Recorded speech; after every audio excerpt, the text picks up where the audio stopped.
The Festivus Festival is back. A Festivus for the rest. Longbox.FM and the Dirty Dowdy podcast are bringing back all the Festivus traditions to Frank's Place on December 3rd. Performing this year are comedians Andrew Boydson, Tony Lay, and Philip Medina, as well as special performances by Amoret, Cloudship, Cockamamie Jamie, and Sahab. Plus a special reunion from one of Fresno's most loved artists, as well as a full carnival. Plus food, prizes, and 2 one-night-only Festivus brews from Riley's Brewing. The Festivus Festival 2016 is brought to you by Refried Comedy, Rad Music, Comedy Hop, and New Rock 104.1. Tickets are on sale now at Longbox.FM. The Kick is for an adult audience. The Kick may contain certain material that may be unsuitable for sensitive ears. Listener discretion is advised. Hey, I'm not saying they're stupid.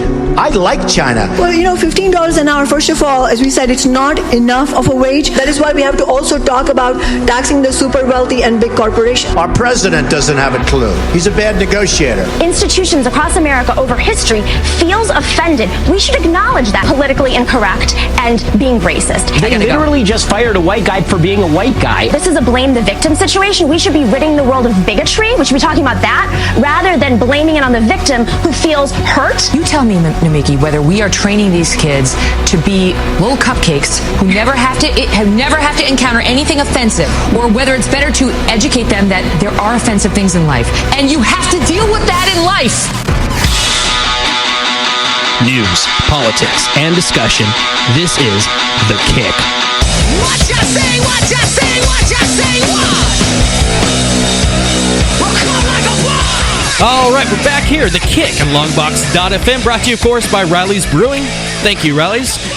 We got actually some fun stuff we'll be talking about tomorrow night with Riley's, as they got the vodkas we saw last Wednesday night. We got a sneak peek on that one, and they got the brew pub all popping up now out there in Clovis. You should really check them out.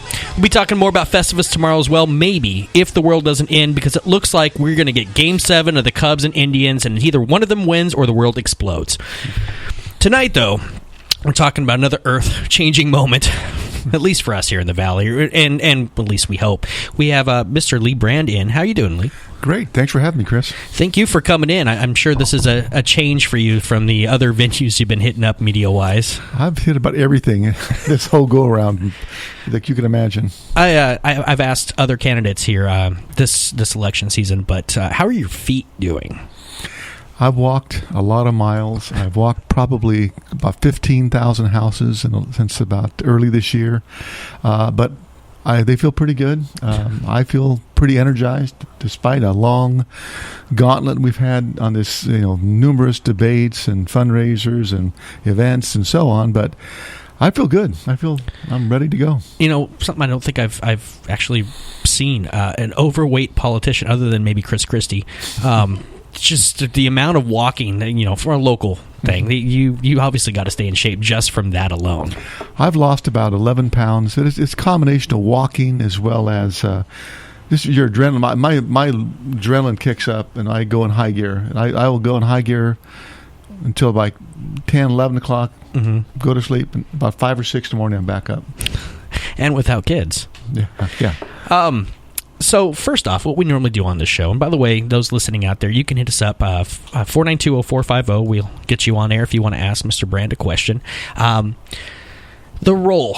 Now, for some of our listeners, obviously, we're a younger station, and so we have a weird mix of people my age, and then the young ones, the millennials, as we love to call them. The job of mayor, in your words, how would you describe it? Well, it's a job that I would say the job description probably changed over the last year. I think events that are going on across the country, racial tension, a world, we can see this presidential race and all the huge divide in this country, that you need somebody with a lot of wisdom, patience, ability to negotiate, and the ability to have people work together as a team, because in at many levels. It's much more complex than I said it was probably 8 years ago. See, I was talking to my son as I walk him to school here every day, and so I was explaining, the guy who may very well be the next mayor. What's a mayor? And I'm like, well, it's kind of like the boss of Fresno. He works with the city council. So, explaining to a 6-year-old as simple as I could. But you, obviously, you are part of the city council now, and right. You hope to be here in 7 days. Are you ready for this? I'm ready for this to end. It's been a long journey. If you get elected, are you just going to sleep on Wednesday? I'll probably, to me, I'm prepared. My philosophy as I started this thing, this is a huge emotional roller coaster to do something like this. It's an endeavor that's a unique life experience, something that has, again, been a physical journey and it's been a spiritual journey. I've never had anything quite like this in my life. And for me to keep an even plane, to keep my sanity, I don't get overly upset when things don't go my way. If somebody didn't endorse me, I didn't get this check, I just move on. And that's kept me going really strong. And as long as I know I did everything I can physically do and use my God-given talents by election day, and if that's enough to win, I'm ready for it. If it's not enough, then I did the best I could, and I had a life before this. I have a life after. Well, actually, speaking about that, and when Henry, your opponent, was on a couple weeks, I brought this up in kind of mirroring the election that we have now, Hillary versus Trump. You have a lifelong politician versus a not politician. I wouldn't put you totally in the Trump category. You've been doing it for now 8 years. Am I right? Right. Versus, one of the knocks that people say about Henry is lifelong, almost zero private experience. And I think with the attitude that we have, especially this election cycle, people are just distrustful of career politicians. Although the second you're elected, you're at least a politician. What benefits from your private experience what from that benefits you for the job of mayor? Well, I have, 38 years of business experience. I don't believe Henry's ever, in his adult life, has ever worked in the private sector. He started out with the county. He's been on a school board, city council, board of supervisors. I started a small business in 1978 with 2 people that over time grew to over 100 people. It's a property management company that manages for 3,000 units. We're a construction company that does jobs up and down the valley. I've pulled permits in probably 20 different cities in California. We do real estate brokerage, and that business experience. I'm also a job creator too. I've created hundreds of jobs over the years in business. When I came to the council in 2009, through Providence, whatever you want to call it was Ashley Swearingen and Lee Brand came at a time of crisis in the city of Fresno. And initially I thought, okay, I was 58 years old when I was elected. I'm not exactly a career politician. I'll do 1 or 2 terms of the council, try to be a steady hand. I never anticipated the level of engagement I would get and how much I got absorbed into this job. But my ability and my talents in finance and management and legal were invaluable to the city. We came across the first year, the Met Museum failed, $16 million. Granite Park failed, $6 million. I had a baseball team that owed the city over $1 million. Stadium was falling apart. Scoreboard hadn't worked for probably 3 years. So that was the recipe for me to come in and use my skills, and I continued to do that. And in my life, everything I get engaged in, I'm totally obsessive, whether it's windsurfing, which I did for 20 years, bicycling. There's no half speed. It's full speed all the way. So I became absorbed into this job, wrote 19 legislative acts that fundamentally changed city financial practices, debt policies, labor management policies. These are the laws that govern the city of Fresno. We went from junk bond status, 1 payroll period away from bankruptcy, to investment grade A status. That saves taxpayers millions of dollars by having that credit rating. We paid off $36 million in internal loans, built up a $20 million reserve. That, from my private sector experience, was invaluable, and it'll continue to be invaluable, because in the private sector, if you don't perform, if you don't do what you're supposed to do, you can't write that check twice. You're out of business. In the public sector, you just write another check, and that's the philosophy that I've tried to bring in. Let's have a more efficient government that's more responsive to the people. So you don't like the idea of just spending more money that you don't have? No, and I think that's a common through all levels of government. And the city of Fresno has a long history of I mentioned a few failed projects. And when I wrote that Better Business Act in 2009, that said if a city is going to be a bank, that should act like a bank, which means you do due diligence, you do credit reports, personal guarantees, appraisals, review of financial statements, all those things that a bank does. Well, coincidentally, since that was written, not one person came forward and said they want money from the city. All right. Now, real quick, I got to ask. Savannah's getting set up here. What are, in your mind, the 3 biggest issues facing Fresno? Well, number one is public safety. We're in a public safety crisis. And I say that because primarily of what Sacramento has done to cities in California, from the state prison realignment, the neutering of the street strikes law, Proposition 47 that basically decriminalized most petty offenses from up to $950. And so all statistics in Fresno are up on crime, assault, car theft. And we have all these people that were formerly in state prisons that are now in the streets of Fresno. And they're stealing cars. They're breaking into cars. They're breaking into houses. And they're causing havoc. And there's no consequence because you've taken these people down to jail. We have this revolving door to county jail. Nobody stays. In fact, the city has to pay. We have to pay for 4 or 5 jail cells to keep these serial car thieves in jail. That's not a good situation. All right. And number 2? Okay. And but a remedy for each one. Number 2 is job creation in our economy. We're an economy that is perpetually generational poverty, high unemployment, high dropout rate. We need to change that model dramatically. We need to create jobs, create opportunities, and one interfaces the other. If you have people that have jobs, good paying jobs, they're less likely to become criminals. You have to have opportunities. We don't have a lot of opportunities. And probably the third is also tied in is a homeless problem that we need to address. That is a statewide problem, a national problem. And they all work together in terms of generating the money sufficient to address these issues that affect the quality of life of everybody in Fresno. And even though they're not on the top 3, things like parks and trails, and the most essential thing, and I get this walking the streets, curbs, gutters, streets, sidewalks, the infrastructure. People pay out of their property taxes, their taxes. They expect the city to take care of it, and the city has not been taking care of those things. All right. Well, actually, you hit one on me with the homeless, which we talked about a couple weeks ago. We had the Poverello House in, and they, by the way, had very nice things to say about you from going around and touring the facility. We were talking specifically about mental health facilities and the lack of funding here in Fresno, Valley, state, nation, all over. And we talk about crime and the homeless, and what I was talking about that night, my specific point was, I think one of the biggest cures to all that is looking at that specific funding. Right. We need that to be better. And so let me ask you before we go back to these 3, do you have any thoughts or plans when it comes to the mental health facility side or the funding? In my career, after I finished USC in 1974 with my master's degree, I worked for the King Jew Corporation for 4 years as the mental health administrator for Madera County and also Mariposa County. So I have a little experience in the mental health business. And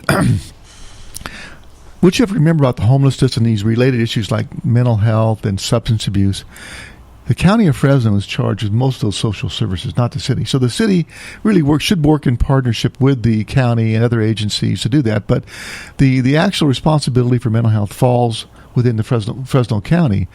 And I think they suffered too during the recession and probably lacked the money to adequately fund. But what's going on right now is what's called a map point. It's a collection of agencies where they triage people and identify. Last year, we voted to increase the number of caseworkers. We only had 2 caseworkers in the entire city. So when Sergeant Dewey and his homeless squad went out to assess the situation, they're not trained to be mental health. So they would bring out a caseworker. Well, we got a big city and a lot of mental health problems. So we voted to add 8 more to somebody that can identify these problems, get these people into treatment, and in many cases with schizophrenia and other bipolar, it's getting the right people on medication where they can function properly. They're not out of control, and that's a responsibility I think that we have to both the county and the city.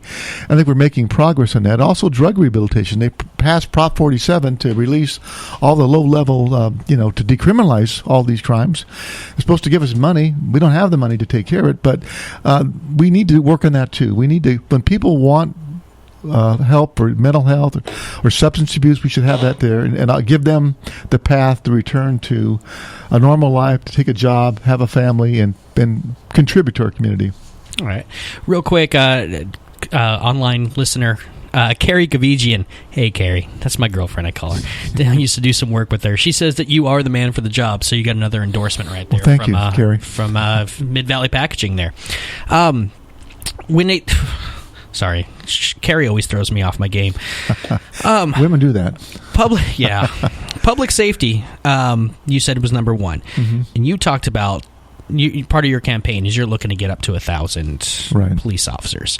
Henry Perea a couple weeks ago also talked about that. And he talked about the cost of each officer. I think he put it at 200, and I could be wrong, 200,000 per officer a year. 100,000. Well, he was talking training, salary, all that stuff combined. No, he's wrong. Okay. But, do we have the budget for that? And side note, are we talking about cops who are going to be there when my car gets stolen, which has happened here, to eliminate the need for the person who's been victimized to have to go online and wait possibly for someone to ever respond or show up, where you just feel hopeless, versus are we getting just more cops out on the street that are going to get those tickets that make citizens who do things right just so mad? First of all, you look at the staffing levels. We started up in Autry's administration was about 830 authorized positions. During the Great Recession, it got as low as about 695. We're now up to 804 authorized positions. And that would, in a normal world, probably be sufficient. But with the dramatic changes caused by the state of California, the model shifted. So it's not only... And also, we lost 280 civilian personnel. We've maybe hired back less than half of those people. That's, dispatchers, investigators, CSOs, community service operators. And the CSOs were the people who would typically come out on burglaries and lower-level crimes. They were decimated during the Great Recession. So part of my plan would be to bring some of those support people back. And you're not going to hire 200 people. We don't have, obviously at once, but if you have a 8-year plan or a 10-year plan, if it was 8 years, 25 officers a year, that's roughly $2.5 million. Nobody knows better the fiscal management than I do, and I've demonstrated that time and time again in 8 years. But to give you an example of the potential we had, when the Autry administration, they were in 2008, they had about a $253 million general fund budget. During the Great Recession, probably at the bottom around 2012, we got as low as $211 million. Mm-hmm. We are currently over $300 million.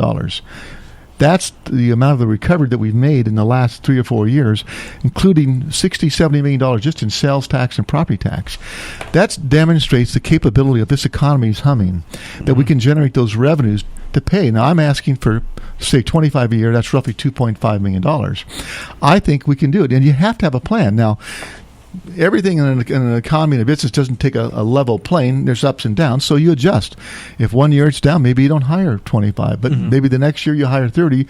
But you have to have a goal, and it's not only having the bodies out there, and it's redeploying the police officers in a community-based policing model.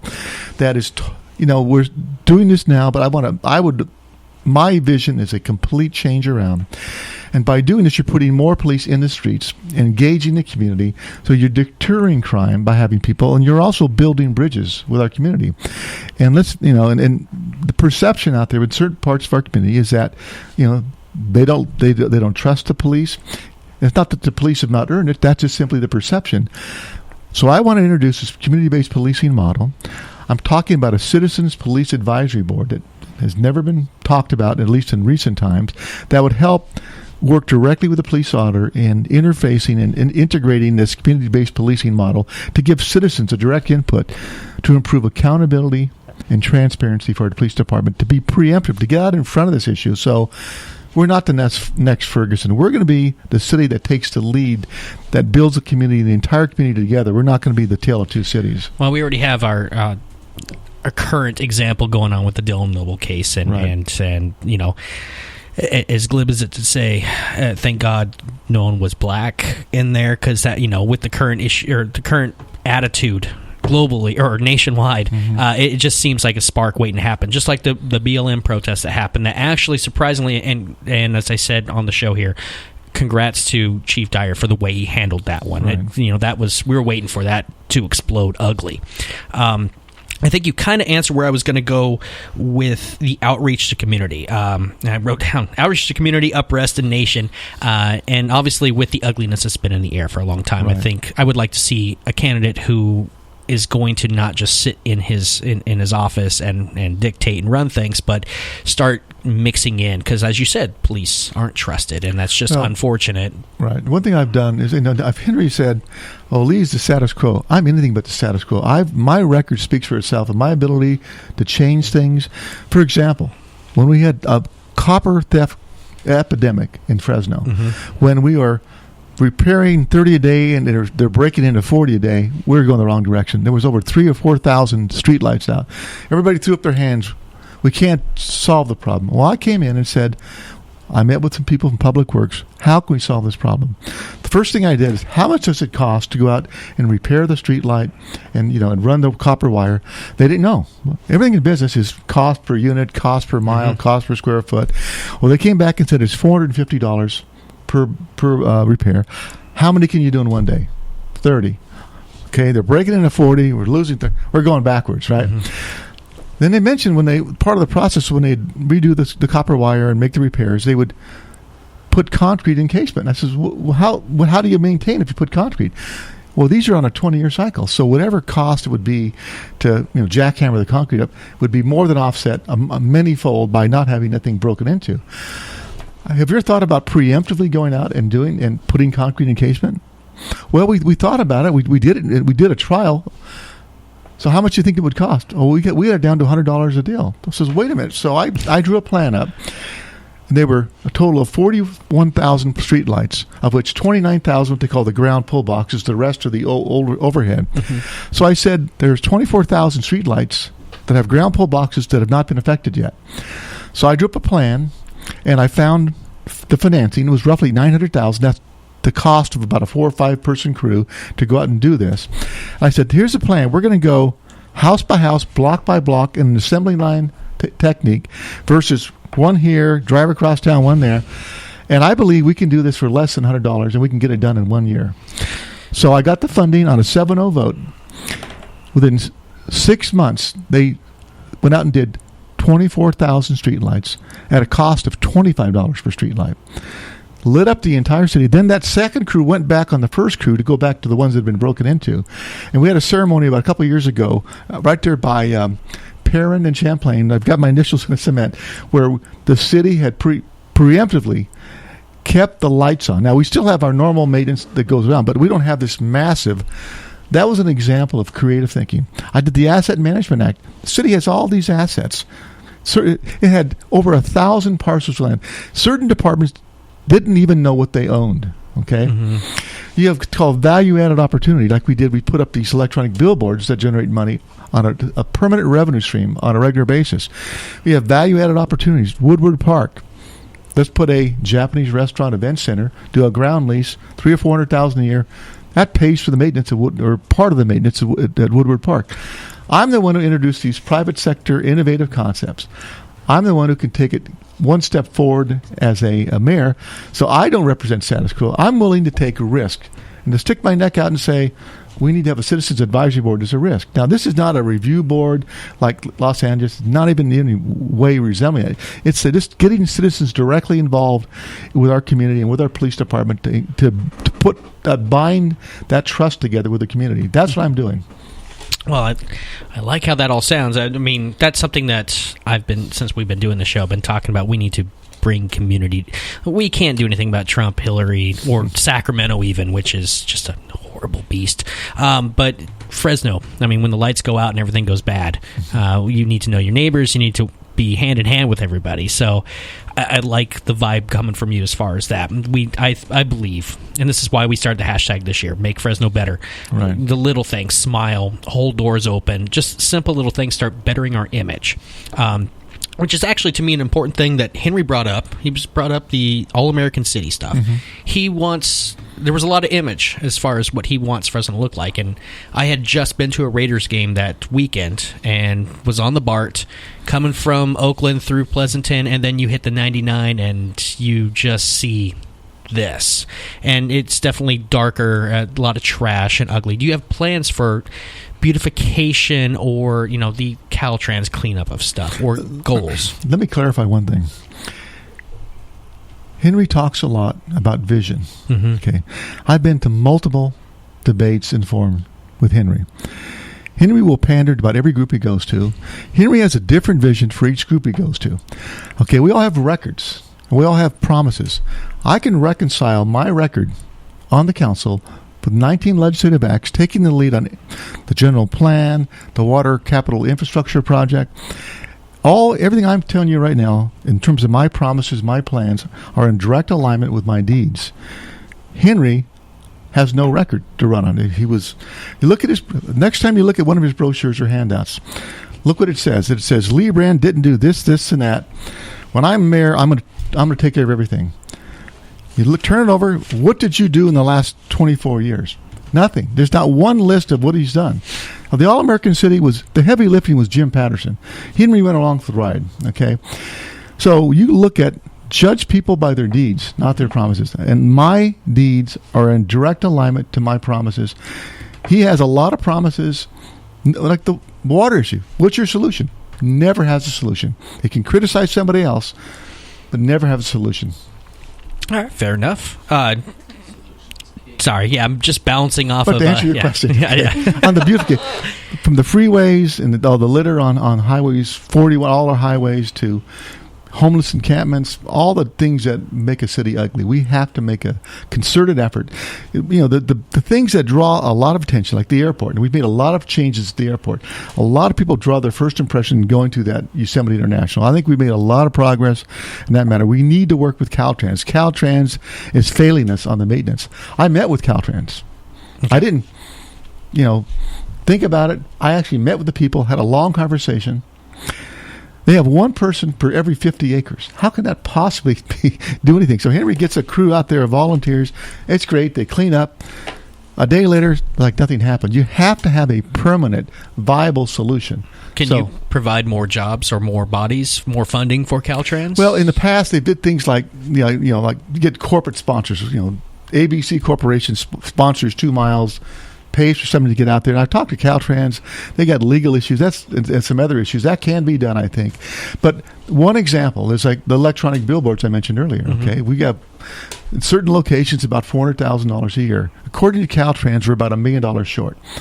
We need to exhaust everything we can to make sure the state pays its fair share. But if they're simply not going to pay, we can't say, well, I give up. Hands in the air. So if we can, for example, dedicate a funding stream that are exactly strategically placed along the freeways, that the money coming from those leasing revenues from those signs goes directly to paying for maintenance. That's one example of finding a long-term solution. Find something to pay for something then. Exactly. Well, question for you, and this is, I typically don't like to ask this because I know politicians have to answer a certain way. Marijuana stuff. Mm-hmm. But we do have Prop 64, and it looks like it's going to pass. I hope it doesn't. I hope pretty much all the props don't pass. No on everything 2016. Yes. Yay. But if it does pass, and I saw a news story that was saying, we know Clovis has now banned commercial use. They won't, or commercial sales. Mm-hmm. Fresno doesn't have one in plan. It was talking specifically about the city council, which you are a part of, and right. If you win, you're going to inherit the outcome of 64 if it passes. Are you going to be supportive of it and allow sales here? If you do, what would you do with that income? Or are you going to push for no commercial sales in Fresno? Well, first, I oppose Prop 64 because I know this from personal experience with family, and there's a drug epidemic in the United States. There's a drug epidemic in Fresno. I'm not talking about schools in Southeast. I'm talking about schools at Bullard High School, San Joaquin Memorial, Clovis North. And I do believe that marijuana is a gateway drug. But no matter what I believe and what I feel, if the people of California are most likely going to vote Prop 64 into law. What our experience has been with the existing law, which had a lot of good of intention, was poorly written, like most of them are. And I believe there's a legitimate need for medicinal marijuana. People that have cancer and other types of disease should get it. But I could come there and say my hangnail, or I get nervous coming on a radio show, I want my marijuana, and I'd get it. We saw people literally get families and pull together their prescriptions and have a couple acres worth of marijuana. We saw people get killed over marijuana. Yeah. So it was, and the same with the county. I think this is where Henry and I both agree that there's a major problem out there. And, we're a nation of law, so if it passes, we have to be in compliance. I'm really, I really need to think about that one, about as far as giving the answer, what do we do, what we don't do. Whatever we do is going to be in compliance with the law.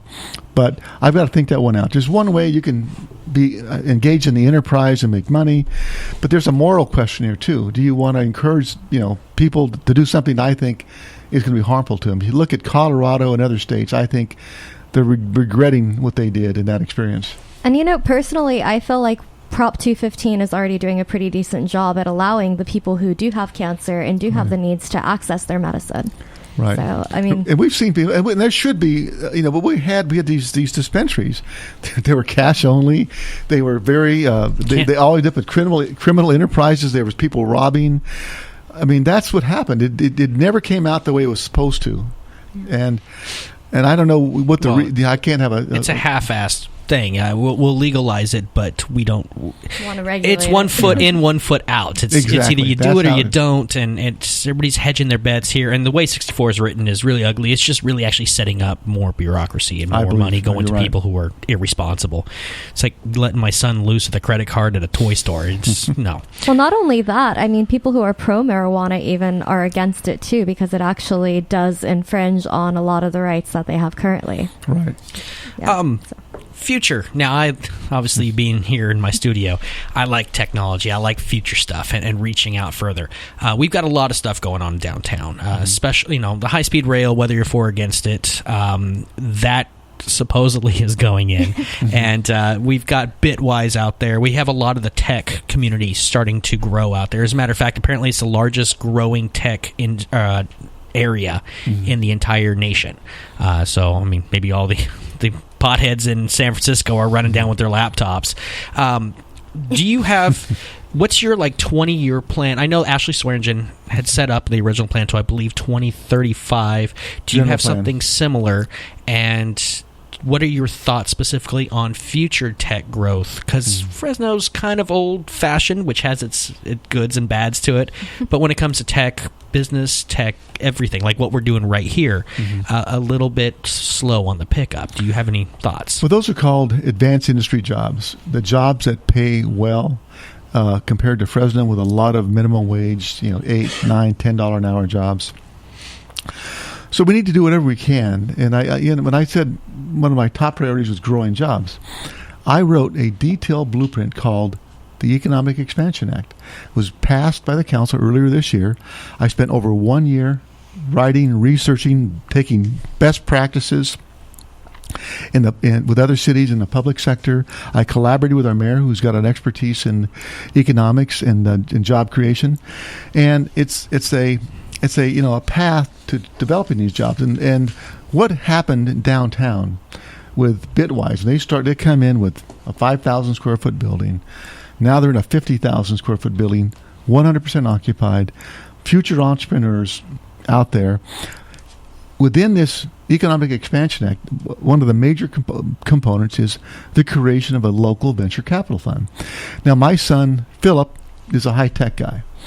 He and I I'm an investor in some business ventures that he and his partner in Santa Barbara have on the shared economy. And I'm familiar enough to be dangerous as far as how venture capital works, the rounds it goes through, and so on. And there are a couple of emerging venture capital funds, but they're not at a sufficient level to really incubate and really blossom. And so I'm advocating that we really encourage that with the city of Fresno, get the private sector and, joining the investment bankers, the entrepreneurs, and the venture capital people together to really kick that off. And Fresno, I think right now is like the fourth city in California, and it's growing faster and is on tech. That's a very healthy, welcome sign. And young people, the millennium we talked about, they like the urban experience. They like downtown. So we've seen, in my 8 years in the council, a transformation begin downtown where Grandville built about 400 units down there, mostly all market rate.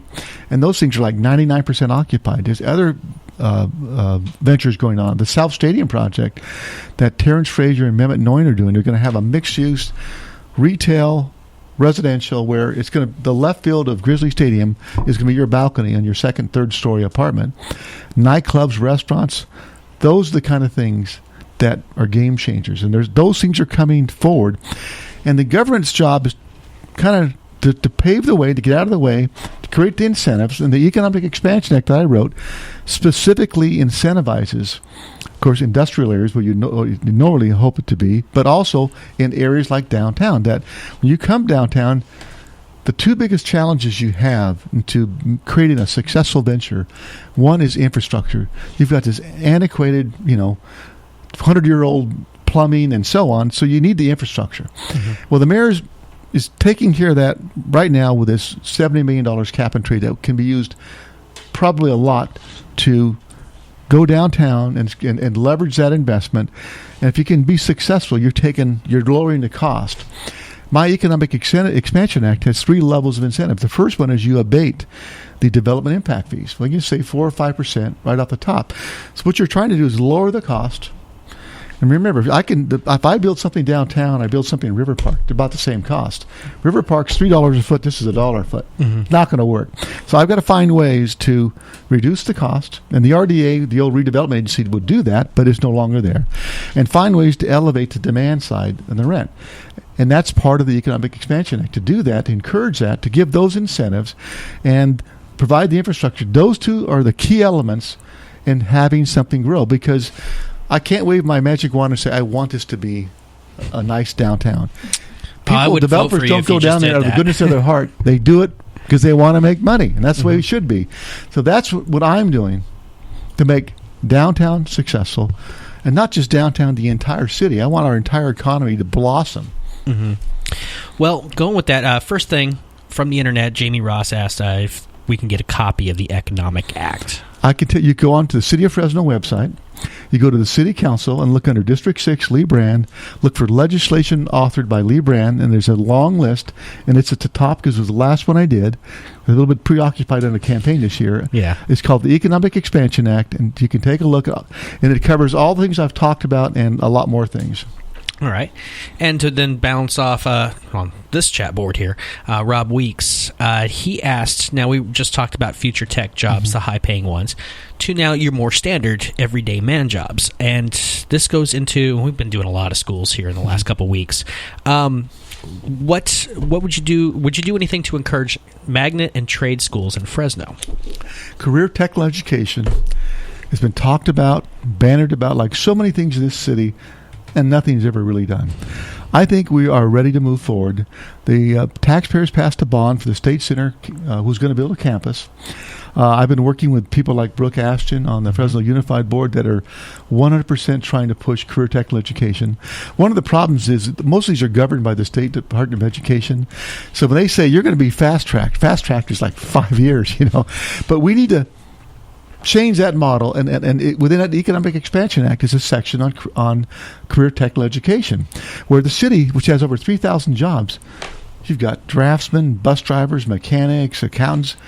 We should offer internships to people that are in trade school. Most kids make that decision by the time they're 10th or 11th grade, because we have an educational process in California that says everybody's going to go on to UC Berkeley and be a physicist. Well, it ain't going to happen. A lot of kids are going to say, no, I really don't want to do it. I may be a better as a pipe fitter, or as a plumber, as a machinist, as a medical technician. So we need to have those opportunities available for those kids that are growing through our school system that said, that's a path I want to take. And Europe is highly developed, in Germany and other countries, where there's a tradesman's path where people can go and become machinists and even high-tech computer jobs. We need to do that in Fresno, and to elevate, if we create 10,000 jobs, we have 20,000 job seekers. That's why we're always over 10%. If I can create 20,000 jobs and have 20,000 job seekers, our unemployment is going to drop. When unemployment drops, my goal is continually under 10%, because of supply and demand, wages are going to rise. And I'll use an example. In North Dakota, where they had the fracking boom a few years ago, it was such a phenomenal economy. It was down to 1.8% unemployment. That's almost unheard of. It was so good in terms of the job market that McDonald's workers got paid $15 an hour, not because the state mandated, because nobody would work for less than $15 an hour. That's supply and demand. That's the economy. Sounds like free market right there. There you go. So you keep the unemployment rate down, you create jobs, wages rise, and wages rise, you have people that can make a decent, livable wage, they can support a family We don't have to have all these these entitlements that people become enslaved to. We can liberate people to market rate housing, lease a car, buy a big screen TV, all those things that make this the American dream, and they become contributors to our economy. So you're not running on the Democratic Socialism platform? No. Such a joke. I got in my head on that one. Question, and this is all brand new, and I'll preface it by saying that, Syrian refugees, everybody wants to talk about, they're probably all packing sweater vest bombs and they're ready to go, and the fear factor that gets pushed through media, that's just not realistic. That's not how it is. But did we just bring in, was it 1,000? And we're looking at more, like Fresno's becoming a target city for... I'm so focused on this marriage rate. I'm not I hear noise, chatter in the background, but I'm really not paying attention to it, because on as far as refugees go, really the decision is made at the federal level. I mean, the local level, here you go, right? Our school system, our social service. So at this point in time, I'm just focused on becoming the mayor of Fresno. Once I get elected, I can put my attention on other issues. Okay. I like that. You have your priorities in order. I mean, for me, you talk to my wife, I am such an obsessive personality. I can just totally blank everything out and give this 100% concentration and bore in on something and get it done. And ignore everybody around me sometimes. Well, then I'll just state for the listeners, and this might make some people crazy, it's okay that we've got refugees coming in. The Hmongs came in a few years back, and that did not go horrible for us. We actually have some wonderful things because of it, so don't be too scared. Salad. Yeah, relax, people. It's not that horrible. You've been getting hit on some advertising. Slumlord Attachment, $30,000 has been donated to you. I'm not going to make you defend this because, money comes from anyone. Okay, let me start the explanation. All right. All Henry does in his advertisements is what Lee is doing wrong, and when he becomes the mayor, he doesn't say what he did over 24 years. I have a lot of things I've done over 8 years I'm willing to brag about. I've mentioned a few today on the show tonight. What are you going to do, Henry? What's your track record? What's your plan? What's your solution for the water problem? Let's take it. The Apartment Association, I'm a member. I've been a member for many years. I'm a certified property manager. I'm a licensed real estate broker. I'm a licensed general contractor. You can go and look on the state of California under my contractor's license, my broker's license. It's unblemished. The people that belong to the Apartment Association, there's Manco Abbott, are certified property managers, certified management company. Now, they manage property for certain developers that are contributors to Henry Perea's campaign. So I guess by extension, he must be a slumlord too, because his clients contributing are managed by slumlords. Well, okay, like I said, you didn't have to defend that because I think that's silly. That's how ridiculous. It's almost like a cartoon. Lee did it. What's your solution? Lee did it. Well, the actual where that was going, though, we do have slumlords. We do have major problems, especially you're looking in Tower, which, to me, the Tower, I think, is getting the worst hand here. As downtown is growing, the gentrification people mention, crime and the bads are kind of being pushed north, and of course everybody in the north just wants it all going south, and I think Tower's sitting smack dab in Tower's the new tent city. Yeah, it's getting rough there. But and Tower has a whole lot of these rentals, the JD rentals, and we finally have a case, and everybody's always talked about going after the slumlords. We finally have one. They got fined $400,000, I believe, a lot of money. And now it looks like they're paying basically $200,000. I actually ran a story on it the other day. What's your view on it, and are you going to continue to push to go against these people?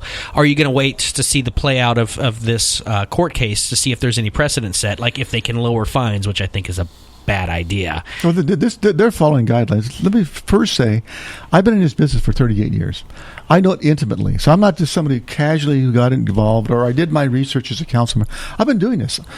I know this business. And let me tell you, first of all, housing conditions have a direct relationship to market conditions. All right? That's a tough one. So I go back to the 1980s and 1990s. In 2016, this is the strongest rental market I've seen in 38 years.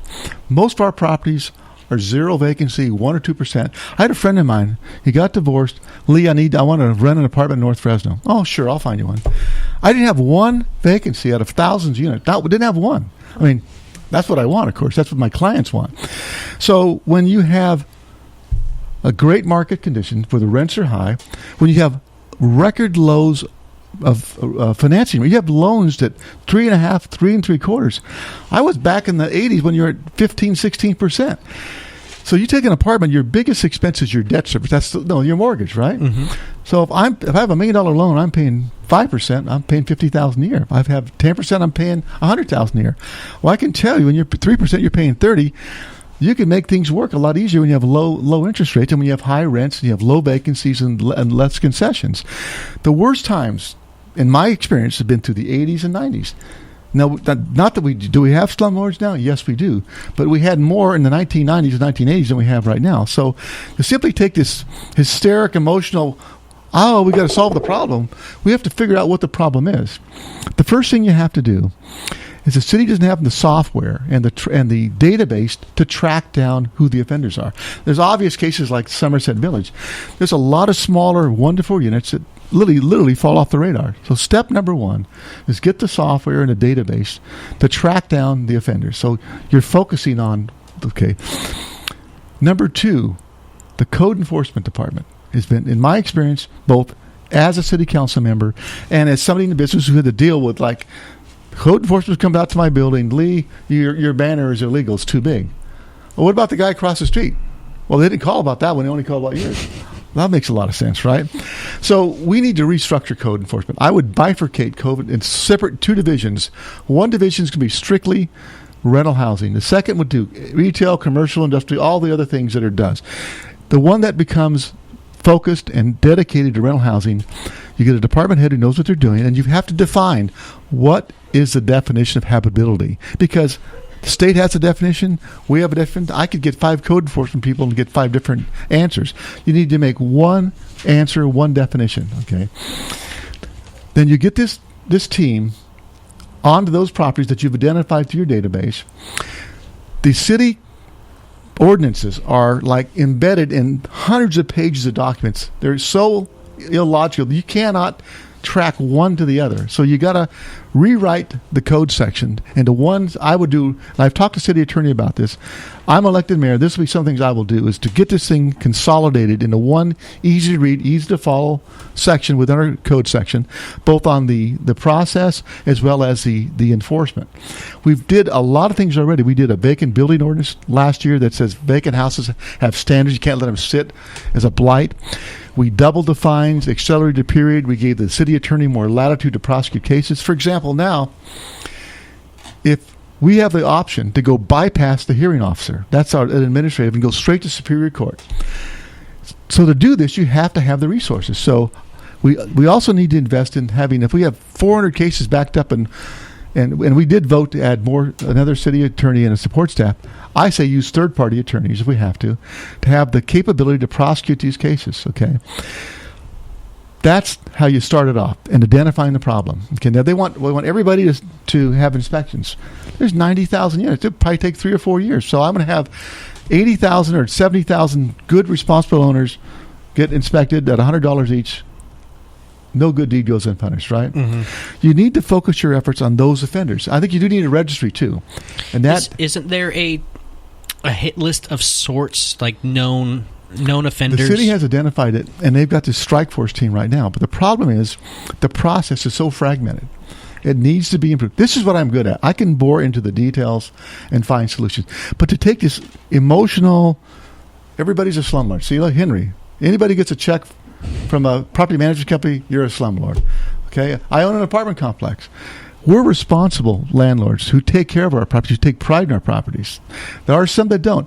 And the industry condemns those practices. We want to eliminate, but you don't throw the baby out with the bathwater. Mm-hmm. There's a logical way to do it, a business way to do it. Here's the irony of it all. If you go and rush into this thing and start throwing all this crap out there, you're not going to solve the problem.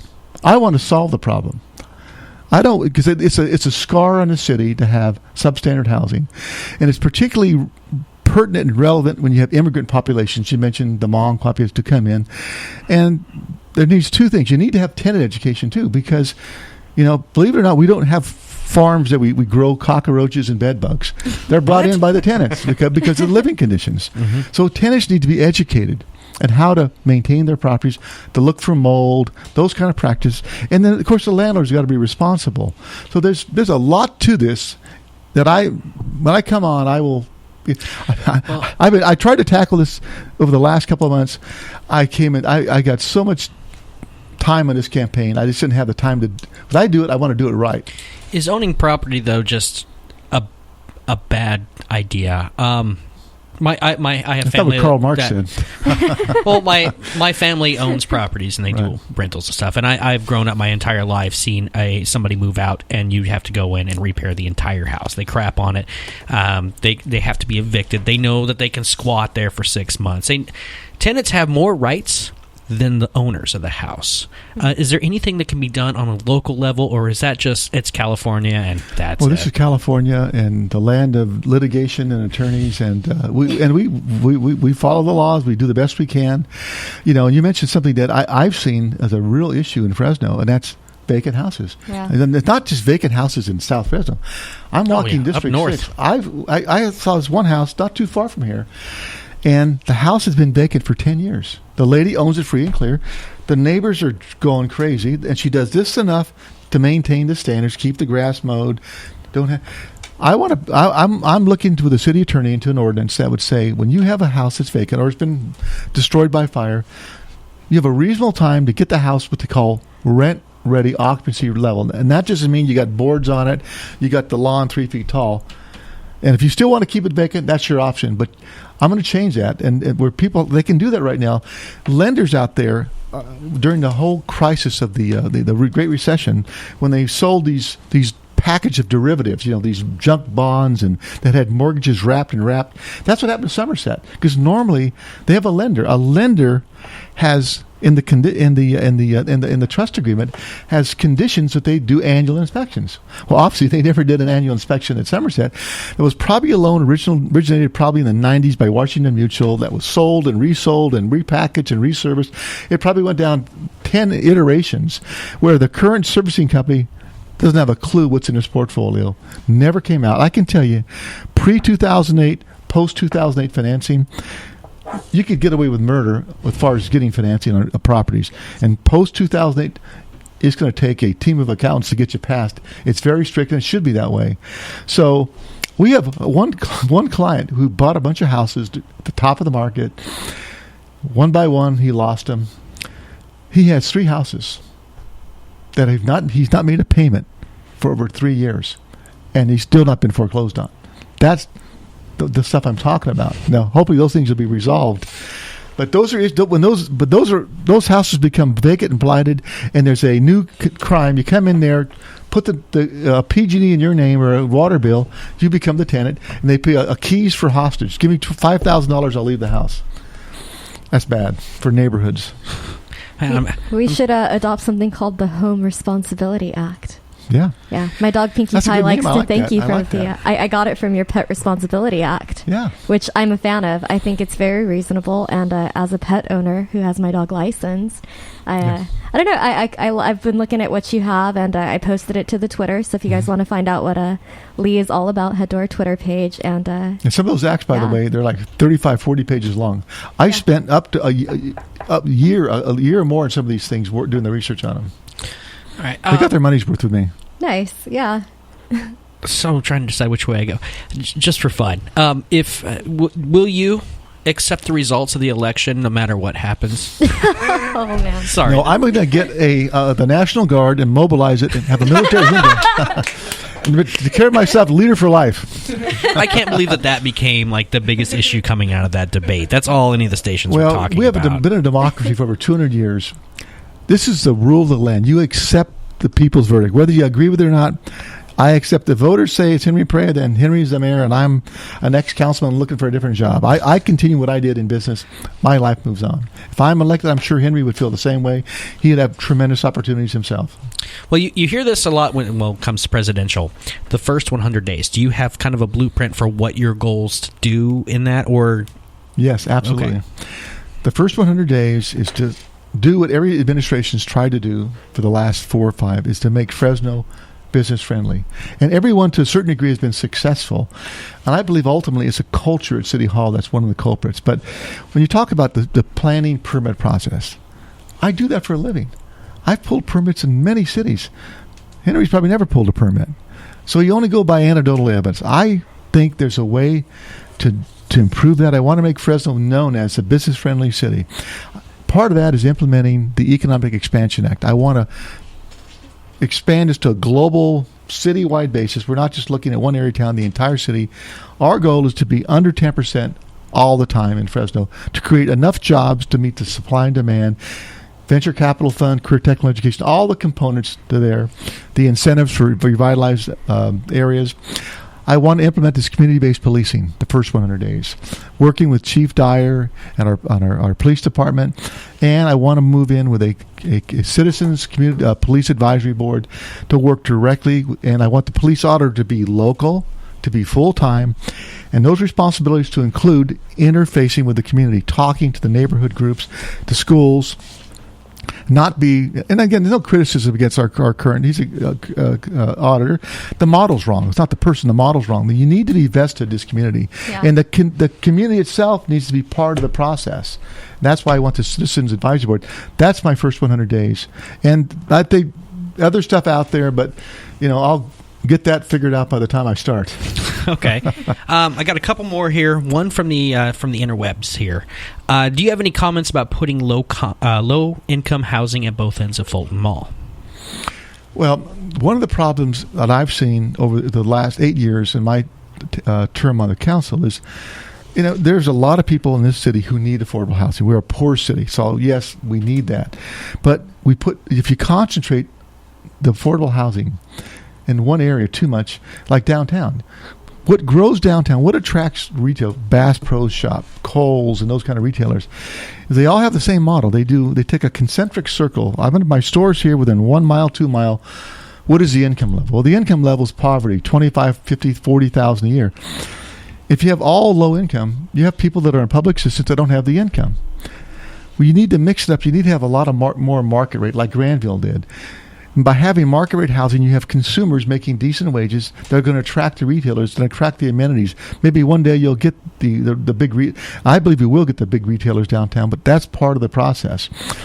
And this is what I want to do. I don't want to accept the status quo. The status quo is we have all these poor people. We got to do that. We got to forever entitle them. I want to free them from the entitlements. Give them the opportunities to rise through jobs, education, opportunities. Get a decent paying job. Get an education. Be a teacher. Be a plumber. Get a market rate house. Buy a house. Lease a car. That's what I wanted. That's my last 100 days after 8 years. I want to see. That's the Fresno I want to see. That's my vision of Fresno. Not a Fresno that is perpetually generational poverty. We have to change that model. We have to transform that model. You're asking for a lot of personal responsibility there. Yeah, that's where it all starts. Bum empowerment. A question for you. I asked Henry the same one, but just personal preference or who you think is the best mayor that we've had, starting from, I would say, Jim Patterson on. Who do you look up to as someone that you would like to mirror? Well, I am friends with all three of the last, Mayor Patterson, Mayor Autry, and Mayor Swearingen. I have 2 of the 3 endorsed. Halfway on the third one. Apparently he's back and forth but now. Every mayor came in with a unique set of challenges and a unique set of solutions, and everyone to a certain extent was successful. So I'm not going to make that call. I'd say they've all made major contributions in their own area. When Jim Patterson came in, it was a city under siege by gangs, and they brought in a lot of police that were needed and restored order. Alan Autry came in at a challenging time. He first coined the phrase, the tale of two cities, which to this day is still a relevant issue. Ashley Swearingen comes in, and she wants to focus on downtown revitalization and change this model of urban sprawl forever. And the 2035 plan, the first plan in 50 years that didn't expand the sphere of influence, that focused on revitalization. Henry never approved the 2035 general plan. Actually came in and said, we do the called Recharge Fresno Water Infrastructure Program. We have antiquated, failing infrastructure in our water. Our aquifer is being overtaxed. We need to build a surface water treatment plant in southeast Fresno that can process 80 million gallons a day. And it takes guts. I took the lead in the council. I'm going to raise your rates. Henry said 30%. Yeah, you're right, Henry. We went from $25 to maybe $35, $40. Yes. And at that rate, we're still the lowest in the state of any city over 100,000. Is it worth $10 or $20 a month to have a long-term, 100-year safe, reliable form of water? I think so. Is it worth it to protect the aquifer that in 1932 you could hit water at 15 feet and now you're down to 200 feet? Yes, it is. That's what leadership's about. Well, it's like you're reading my paper here because you're jumping ahead on my questions.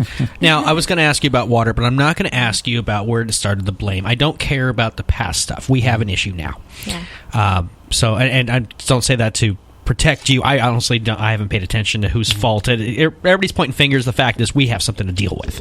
Right. Where do we stand right now with the water issue in Northeast Fresno? Well, first of all, I was the person that really got myself and Tommy Esqueda in the water department got the ball rolling. And when we received an email on January 5th from Jeanette Grider, one of our residents, that she herself had a problem for a number of years. Didn't think it was beyond. She told me, I thought it was just a problem with my builder. It's a construction defect. My 10 years had passed. I had no clue that there were hundreds of houses that had similar problems. So she puts a posting on social media. And she sends me the deal with 18 people over different areas that said, I have the same problem, discolored water. That was what launched the whole thing. And from there, it was the county health department, State Department of Water Resources, the EPA, renowned private experts like Mark Edwards from Virginia Tech, did a comprehensive evaluation, had 3 well-attended public meetings, noticed 45,000 houses, northwest and northeast, entire northeast. So as we sit right now, there's 22,500 homes in northeast Fresno. Less than 50 homes have lead levels above the action level. That's 0.000000 of the 22,500 homes. 95% never had a problem to begin with. I have galvanized pipe in my house, and never had a problem. It was primarily homes built between 89 and 99 that had substandard Asian, like Korean, Chinese galvanized pipe. And that's where the source of the problem. And so when this came to light, we launched a full-scale investigation. The problem was when the surface water treatment plant came on in 2004, surface water is pristine, doesn't have the mineral content that groundwater has. So what it actually did when it came out, when they're blending, and they always blend between surface water and groundwater, is the corrosive characteristics of the surface water are actually accelerating the corrosion on these defective pipes. And that's why when it corrodes, it gets the red color, and that's the discoloration. Mm-hmm. So the city should have did something back in 2004 when it first identified it, but it never was beyond about 5 or 10 houses. And it was all, you can go on and point fingers. Pointing fingers is nothing. It's how do you go ahead? What are your solutions? Henry's solution was, let's put water bottles on everybody's porch and say Lee Brand did nothing for 8 years. But your solution. Okay, my solution is you launch an investigation, you engage the best and the brightest, and you engineer a solution. And so what they're doing now, they're trying to calcium carbonate pH factor on how they're treating the water. And what it does, it calcifies the water, which calcifies the pipes, which means they don't corrode. As we speak right now, roughly half the houses have been successful, either eliminating entirely or dramatically improving the discolored water. My goal is we continue the spread, and they've sent the results off. They're out at the lab now at Virginia Tech. We'll probably get the results back in a couple of months. I would say within the next 3 or 4 or 5 months, we're going to have the right mix to engineer the solution as far as the water. Right now, the surface water treatment plant is closed down. And we also had problems with regular well water, too. Mm-hmm. Clovis had a lawsuit over well water. And we're going to eliminate, my goal is to eliminate any unsafe levels of lead in any house, period, 0 houses, and get to the point where we've either entirely eliminated or dramatically reduced the discolored water, because part of the problem is inherent with surface water plants. Other areas of the state had similar problems. In Tucson, it was so bad, they closed the plant down. Well, I'm not going to close down a $40 million plant or a $200 million plant in southeast Fresno, and it's incumbent upon us to find a solution before that southeast Fresno plant is done, and we will have the solution, and we will have, it'll move on, and once this election's over, believe me, it'll drop in terms of the significance that was attributed. Not that it's not it is a serious problem, and we're going to address the problem. But I don't run from problems. I introduced a measure that banned galvanized pipe. I introduced a measure that improved the transparency in reporting water violations. I set aside some money just to start the conversation because I believe certain homeowners will be entitled to a certain level the city's responsible. I don't know. It'll be on a case-by-case basis. I had the courage to do that. I didn't sit behind and point fingers of blame and have no solutions. Well, I got 2.5 for you here. To follow up on the water thing, though, from what I'm understanding, the home builders cannot be held responsible anymore. It's just... Well, they can, but there's a 10-year statute of limitations. So most of these people, these houses were built in the late, like 89, 90, the early 90s. By 2004, most were past their 10-year statutes. So I actually ran into it. I was walking precincts. A few people that actually caught it within the 10-year, went to their builder, and their builder did replace their piping. But once it's past 10 years, there's no legal obligation. Is the city of Fresno going to be hit on it? Pardon? Is the city of Fresno going to be hit on it? As in, it was your water plant? I believe the city has some culpability because if we did not correct the problem when if we did today, back in 2004, it never would have got to this level. Because remember, the pipe itself is defective. So would that have failed after 10 years without our water? Would have been 20. How do you solve that equation? They've got lawyers, and my thing is not to get into some massive lawsuit, is to find the problem, be reasonable with the people that are affected, and try to settle it. Because the only people that benefit those other deals are attorneys. Yeah. So, and we have to be fair with the people that, and these are my residents, and so I believe I know some of them personally have legitimate gripes and grievances that need to be addressed. So we're going to get stuck, for the city of Fresno taxpayers, we'll get stuck in some way, whether it's fair or not. That's just how it's going to happen. Well, it's not taxpayers, it's rate, because an enterprise fund like water is called ratepayers. So we collect extra fee. We sell water. We get late fees and fines. That's the money that I use as partially funding that. Roughly, it was $750,000. We don't know what it's going to be, but we have to be. I don't have a crystal ball to see the future, but I don't think it. I think when all's said and done, the number of houses affected will not be that many, and those are the ones that were so far gone that they had to replace their plumbing, and we're going to have to figure out a way that's fair and equitable to those people. Okay, fair enough. Well, let me ask you one question, and this is. We ask everyone here. One of the things that we like on this show, a lot of people have heard you on various television programs or radio programs, and you get slotted a certain amount of time, and you just got to push out the catchphrases and your campaign rhetoric. For me, voting, and this is one thing we've talked about when it comes to Hillary and Trump. Hillary, by the way, no. Anyone voting Hillary, come on, man. Trump, though, I'm not saying I vote for Trump because I want him. It doesn't feel good. It's not a vote that in your stomach you're walking away going, I'm feeling good about this one. It's just I feel less bad about. I want to know the candidates. I think one of the determining factors in making a choice, you and Henry or anybody running in any of the races can all say everything that you guys need to say. But to actually get to know the person a little bit about their background, who they are as a person when you take off the tie and you're not walking the streets, that makes someone like you. Being likable, I think, is a very important thing. It may be the weakest on the resume as far as importance of having the job, but I think people want to like someone. So can you give us a little bit about who Lee Brand is? Okay, well, this is a good story because Lee Brand came from very humble beginnings. My family, from my mother's side, immigrated from Italy in 1915. My grandfather, became a naturalized citizen. He joined the Army in World War I. And at the end of 1918, by about 1919, he wanted a bride. And he wanted an Italian wife. So my grandmother, who was an orphan back in Naples, who was then, I think, about 18 years old, I want to go to America. So like so many immigrants before her, she took a steamer across the Atlantic, and I can imagine the look in her eye when she saw the Statue of Liberty, the land of opportunity for everybody. Took a train all the way west out here in Fresno, and they got married, and they had a family, and they lived in a little small farm kind of near between Kerman and Fresno, and it failed. So about 1932, they moved on to McKenzie Street, 4030 East McKenzie, and they would stay there for over 50 years. And they never went back to Italy except one time. In 1963, they went back to Italy. Again, they took the train. I remember at the train station, took the train across to New York, took the boat. There's no airplanes. They could have. And the next year, my grandfather died. But in life on McKenzie Street was my life, and my mother was a rebel of the family. This was an Italian Catholic family. So after high school, she takes off to San Francisco. She's a rebel, and met my father, who then was stationed in the Army in San Francisco. They got married, and my grandfather on my father's side had a little roadside cafe in a little hamlet called the Rufus, or it was called Fleck Orchard in the eastern part of the Columbia River in Oregon.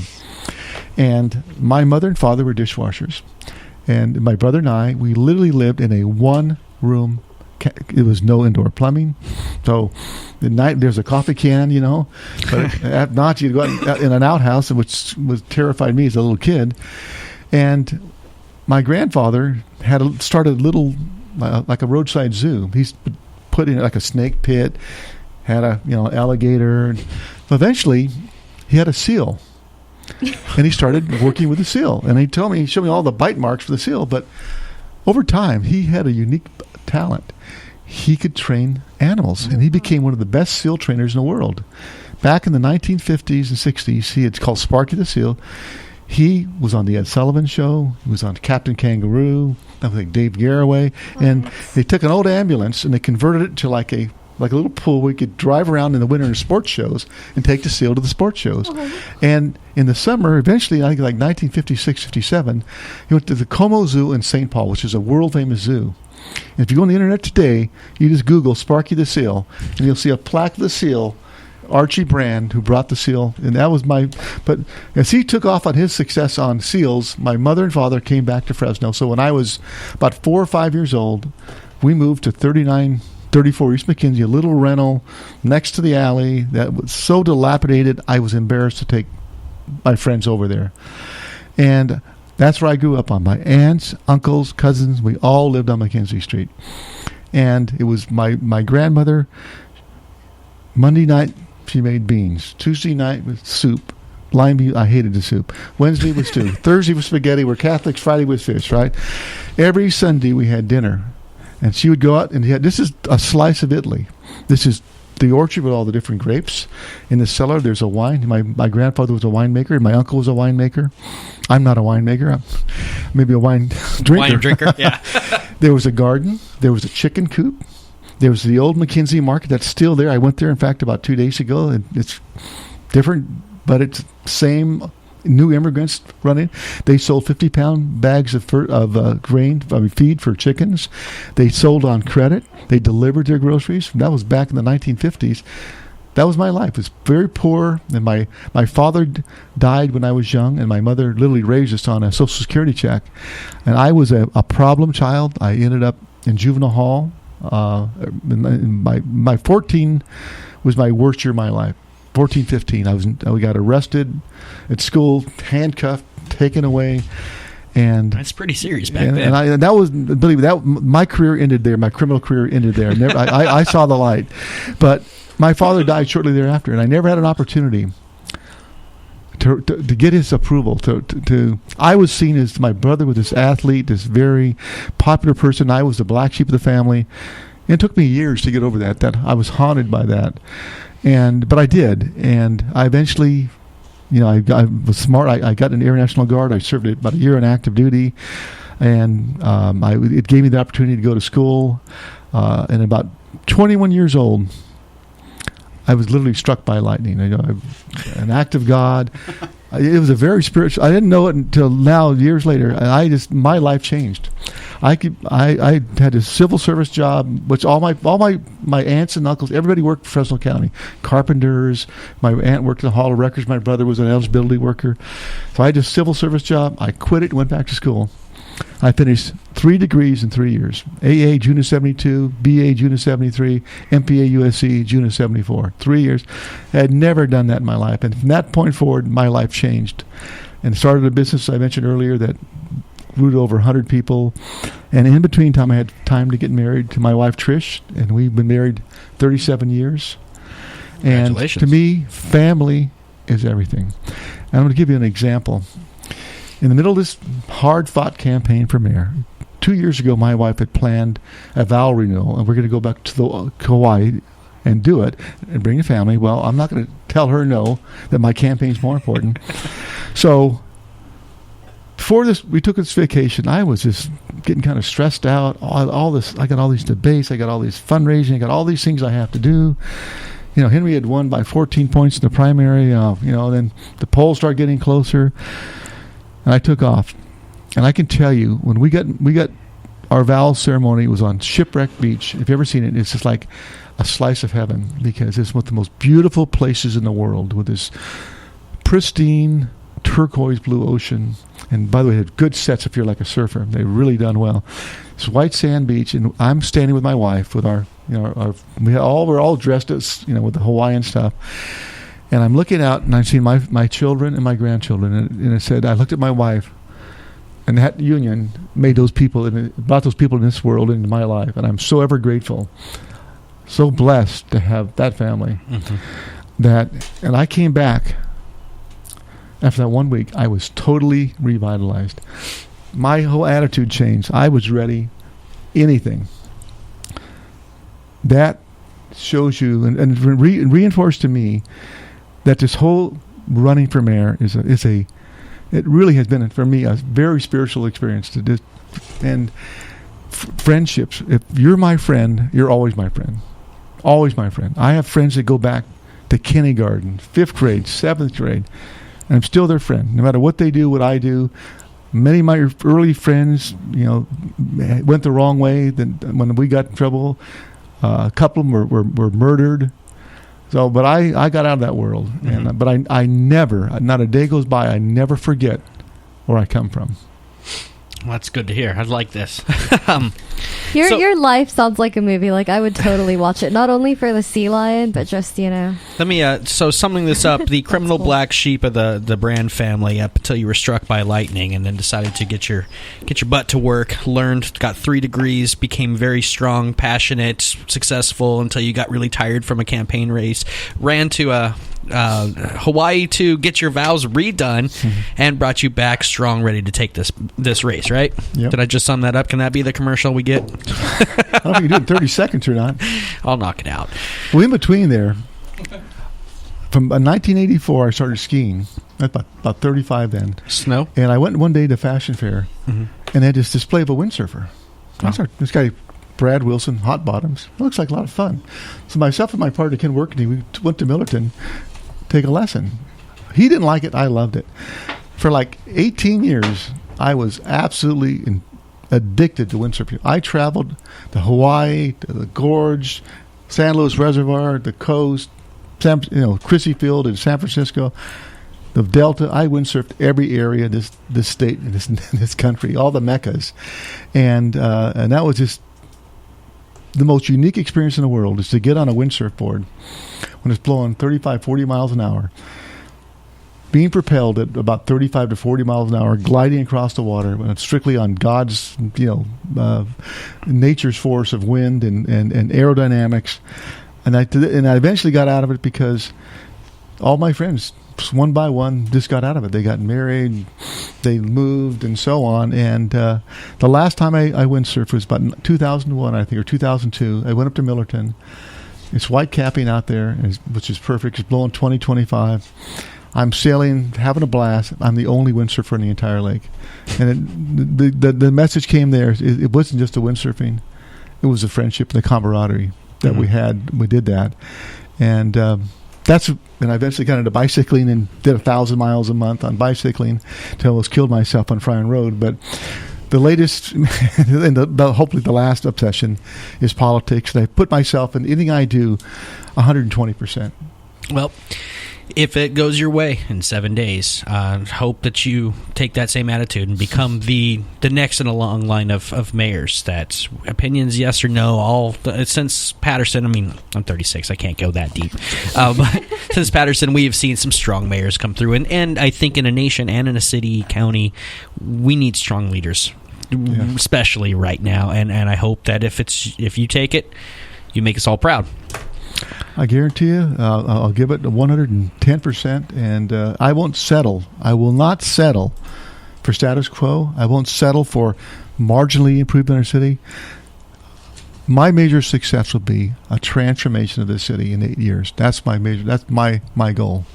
Well, I'll be here in 8 years, so I'll hold you to this. I've got Henry on hold, too, with a couple things. Whoever... I'm going to be watching you guys. I'm your watchdogs. Go check out your website. You can go to LeeBrandForMayor.com to see more of him, all the information, his endorsements. There's a lot on there, especially... I don't know how you do this, man. The money that you've raised, you can help out with that. How have you done so much money? And if you don't get the mayor job, can you raise money for me? Well, I believe my reputation as a businessman, my reputation as an elected official speaks volumes. I've got a broad base of support from small business. I get people that send in $25, $50 checks that believe in me. I get people that give me big checks. Henry is dominated by labor unions and developers. And I think that's one reason I'm more successful, because I think people believe that my vision is what they want for the city. Well, you've done an impressive job when it comes to the dollars raised, especially for Republican in the Valley here. So I guess that's it for tonight. I know we went longer than we were intending, but thank you for giving us your time. Don't let a politician go loose on that time. Thank you for having me. I hope feel free. If you have anything you want to get out, hit us up, and we'll gladly have you on here. I'll tell you what.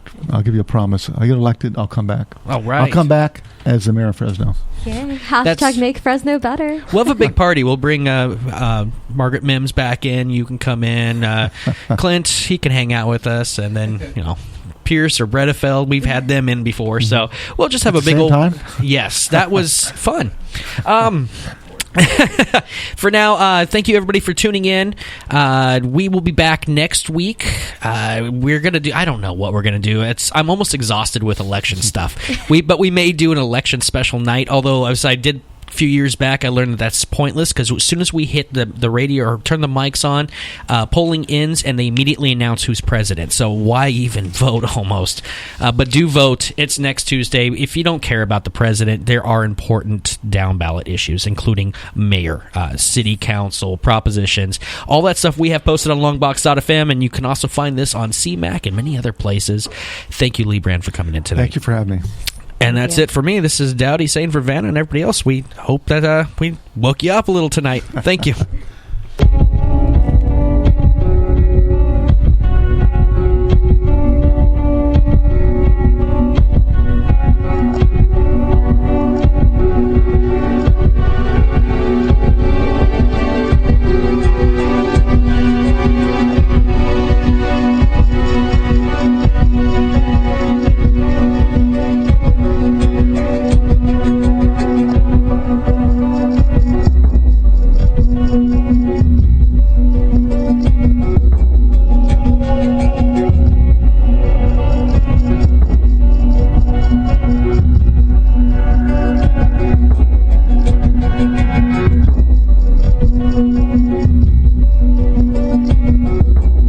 Listening to The Kick on Longbox.FM. The opinions expressed on The Kick aren't necessarily those of staff, management, or sponsors. The Kick is written and produced by Chris Dowdy and is a presentation of Longbox.FM.